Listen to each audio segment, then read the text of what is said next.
I feel like I grew up in a place where there was a lot of love. The family was always around. When we did move to New York, it was different because the family was farther away. So it became a different experience for me. I started just being kind of weird, I guess. I read a lot and I'd sneak out of the house at night and do things like that. So my journey with growing up was definitely a dichotomy of feeling both loved and feeling very alone and separate at the same time. And so I think that influenced a lot my world view of always feeling a little bit apart. So I began with substances around 11, and I continued with that until I was 46 years old. So my journey included leaving where my family was because I hurt them a lot, going out to California, and I spent a lot of time in California playing music and surfing. I met my wife in recovery in Jacksonville, Florida. It's a real prodigal story. My dad found me on the streets of California after having seen a man in church give his testimony about having to go pick up his son in a body bag. And it really affected him very deeply. It planted that seed. And so he found me and offered me a place to finally get clean and get sober. And the light came on for me.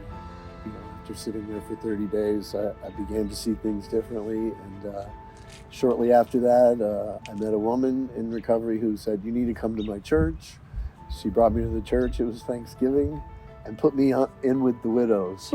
and there was no skin left on me when I left that dinner. They just loved me so intensely and so much.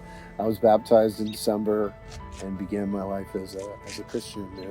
And my wife was working for Stanfield and O'Dell, a CPA firm, and she got the name of a nonprofit that needed a bookkeeper, and so she came on as the bookkeeper, and that's where I first met Benny and went to the old mission location, and was just I love the people. I was floored by the people and the smiles and everybody saying hello and the sandwich line, and so many things were going on, and so I just kind of enlisted as a furniture pickup and delivery person. So I got to not only meet the people who were getting the furniture, but the people who were giving it to. And I found that in Tulsa, there is a large group of people who are very interested in other human beings and in the way that God wants us to treat other human beings. With this event coming up, I think this is probably going to be a crossroads in terms of activity and involvement. Love isn't an idea, love is an action.